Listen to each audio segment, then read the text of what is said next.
اعوذ باللہ من الشیطان الرجیم۔ پناہ مانگتا ہوں میں اللہ کی شیطان مردود سے۔ یوصیکم اللہ فی اولادکم للذکر مثل حظ الانثیین فإن كن نساء فوق اثنتين فلهن ثلثا ما ترك وإن كانت واحدة فلها النصف ولأبويه لكل واحد منهما السدس مما ترك إن كان له ولد فإن لم يكن له ولد وورثه أبواه فلأمه الثلث فإن كان له إخوة فلأمه السدس من بعد وصية يوصي بها أو دين آباؤكم وأبناؤكم لا تدرون أيهم أقرب لكم نفعا فریضة من اللہ ان اللہ کان علیما حکیما۔ اللہ تمہاری اولاد کے بارے میں تم کو حکم دیتا ہے کہ مرد کا حصہ 2 عورتوں کے برابر ہے، اور اگر صرف عورتیں ہی ہوں 2 یا 2 سے زیادہ تو مرنے والے نے جو کچھ چھوڑا ہو انہیں اس کا 2/3 حصہ ملے گا، اور اگر صرف ایک عورت ہو تو اسے ترکے کا آدھا حصہ ملے گا، اور مرنے والے کے والدین میں سے ہر ایک کو ترکے کا 6واں حصہ ملے گا، بشرطے کہ مرنے والے کی کوئی اولاد ہو۔ اور اگر اس کی کوئی اولاد نہ ہو اور اس کے والدین ہی اس کے وارث ہوں تو اس کی ماں 1/3 حصے کی حقدار ہے۔ ہاں، اگر اس کے کئی بھائی ہوں تو اس کی ماں کو 6واں حصہ دیا جائے گا، اور یہ ساری تقسیم اس وصیت پر عمل کرنے کے بعد ہوگی جو مرنے والے نے کی ہو، یا اگر اس کے ذمے کوئی قرض ہے تو اس کی ادائیگی کے بعد۔ تمہیں اس بات کا ٹھیک ٹھیک علم نہیں ہے کہ تمہارے باپ بیٹوں میں سے کون فائدہ پہنچانے کے لحاظ سے تم سے زیادہ قریب ہے، یہ تو اللہ کے مقرر کیے ہوئے حصے ہیں۔ یقین رکھو کہ اللہ علم کا بھی مالک ہے، حکمت کا بھی مالک۔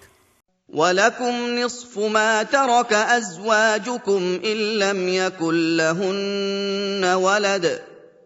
فَإِن كَانَ لَهُنَّ وَلَدٌ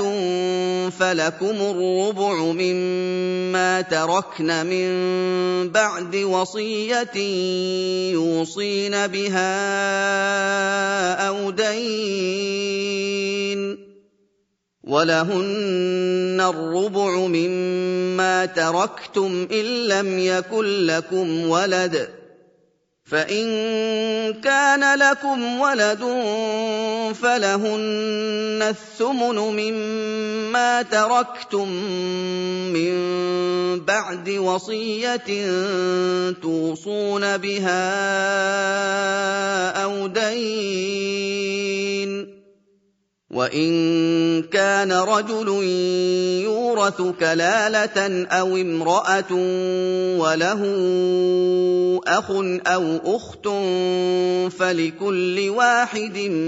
مِّنْهُمَا السُّدُسُ فَإِن كَانُوا أَكْثَرَ مِن ذَلِكَ فَهُمْ شُرَكَاءُ فِي الثُّلُثِ من بعد وصية يوصى بها أو دين غير مضار